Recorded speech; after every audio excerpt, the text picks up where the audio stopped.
This industry is so tough, especially when you feel like things are falling apart or you're not going to be able to tell the stories that you want to tell.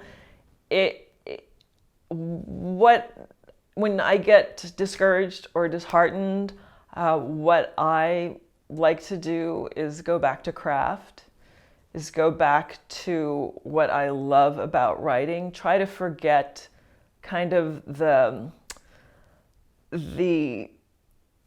stress that comes along with actually being in production on something, and remember what it was like when you were just telling stories because you wanted to tell a story, when you're writing for yourself, and to really get back to that place where, for me, it's always about, and it's still a continual struggle for this, but being able to translate what I hear and see in my head onto the page, being able to convey with words what's going on in my head, the visions that I see in my head or the characters that I see in my head, and just getting back to that becomes a motivator for me, because then I guess for me it's putting myself back into a learning position where I put myself back into the space where I'm learning how to do something, and it doesn't feel like I'm trying to get a project made or the kind of business aspects that can really be soul crushing at times. It's like getting back to the reason that I did this. And I remember,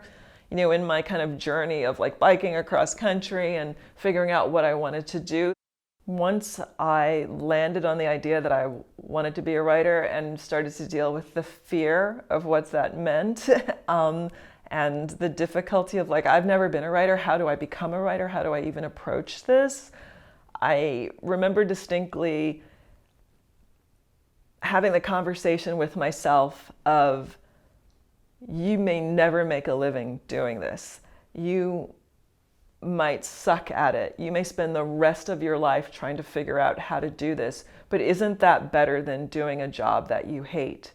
Isn't that better than pursuing a career that you don't really want to do and being unhappy, doing what you want to do and at least trying to do it? So I got to a point where it's like, you have to resign yourself to the idea that you may only ever be writing for yourself. And can you live with that? Will it be okay if I always, for the rest of my life, have to have a day job and all I'm ever doing is writing on the side, trying on the side? And I got to a point where it's like, yes, I can do that. That's what I want to do.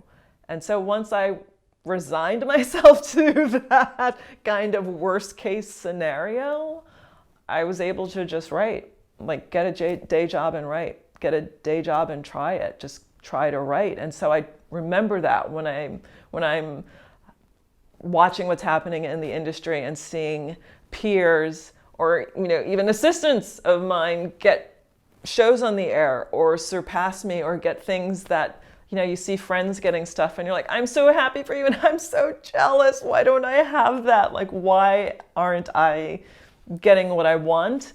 I go back to that place of like, well, what do you want to write?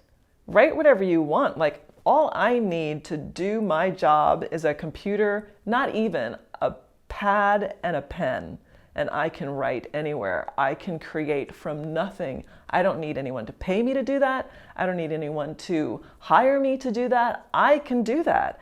And once I get back into that headspace, it's like, great, what do I want to write? What am I writing? I'll just write something else. I'm writing for myself now. And usually out of that will come an idea that will make other people excited because I'm excited about it.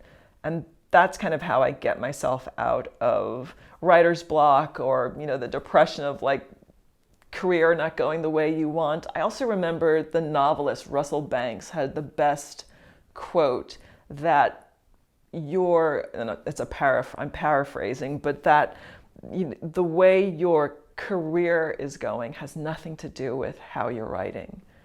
So don't worry about your career, worry about how you're writing. And that's what I try to always go back to.